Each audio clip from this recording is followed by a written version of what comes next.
নিরাপত্তা বোধ তো প্রথম থেকে একটু কম করছিলাম। গতকালের পর সেটার দুশ্চিন্তা তো আমাদের সকলের বেড়েছে। আমি নিজে তো মোহাম্মদপুর এলাকায় আছি, মানে সন্ত্রাসের জন্য সবচেয়ে বেশি পরিচিত যে এলাকা, আমি নিজে তো ওই এলাকায় আছি। এবং শুধু সেটা না ভাই, যে হাদির উপরে হামলাকারী যাকে এটা শনাক্ত করা হয়েছে সেও তো ওই এলাকার আদাবরের। সো অবভিয়াসলি থ্রেট হিসাবে যদি চিন্তা করতে হয়, সবার উপরে থ্রেট আছে, সবার দুশ্চিন্তা আছে।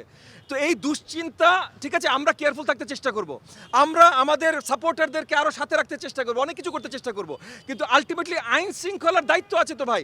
আমরা তো বন্দুক নিয়ে ঘুরবো না, অন্য কেউ যদি গুলি করে আমরা কি বন্দুক নিয়ে ঘুরবো? তাহলে তো যুদ্ধ শুরু হয়ে যাবে দেশে, এটা তো আমরা শুরু করতে পারি না। সো আইন শৃঙ্খলার জায়গা থেকে তাদেরকে বড়োভাবে দায়িত্ব নিতে হবে। দেখেন, 12-14 মাস হয়ে গেছে আমরা বলছি যে এই যে আমাদের স্বরাষ্ট্র উপদেষ্টা আছেন, উনি যেই অবস্থায় দেশ আমরা পেয়েছি 24-এর 5ই আগস্টের পর, সেই অবস্থায় স্বরাষ্ট্র মন্ত্রণালয়ের দায়িত্ব নেবার মতো ক্যাপাসিটি বা এবিলিটি উনার নাই।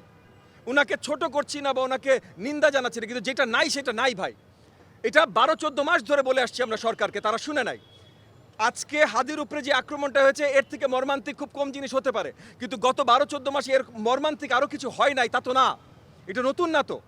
সো আবার আরেক দিক দিয়ে আপনি যদি তাকান, শুধুমাত্র স্বরাষ্ট্র উপদেষ্টা চেঞ্জ করেও হবে না, মানে ব্যবস্থাটাকে শক্তিশালী করতে হবে, পুলিশ বাহিনীকে শক্তিশালী করতে হবে। সেটা শক্তিশালী করার সময় এখন নাই, তাহলে আর্মিকে আরও, আর্ম ফোর্সেসকে আরও শক্তিশালীভাবে মাঠে নামাতে হবে।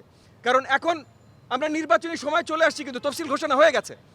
তো নির্বাচনী সময় চলে আসছি, নির্বাচনী সময় তো বড় দায়িত্ব আর্ম ফোর্সেস নেবে, এবং তার মাধ্যমে আমরা একটা স্বচ্ছ নির্বাচন পাবো, মানে আইন শৃঙ্খলা একটা ব্যবস্থাপনা থাকবে, সেই বিশ্বাসে তো আমরা সবাই নেমেছি। তাহলে এখন সময় চলে এসেছে সেটা কার্যকরী করার। আমার মনে হয় ওইটা যেহেতু এগেন আওয়ামী লীগ, মানে ওই ভারত থেকে আওয়ামী লীগ এবং ছাত্রলীগের সাথে সম্পৃক্ত ছিল, হাদির উপরে হামলায় যাকে আখ্যায়িত করা হয়েছে সেও ছাত্রলীগের সাথে সম্পৃক্ত।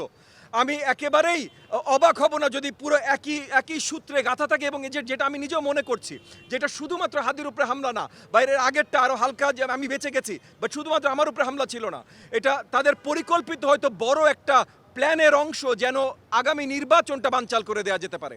সো এখানে শক্তভাবে আমাদের সকলকে এই জায়গা নিতে হবে, সকলকে দাঁড়াতে হবে।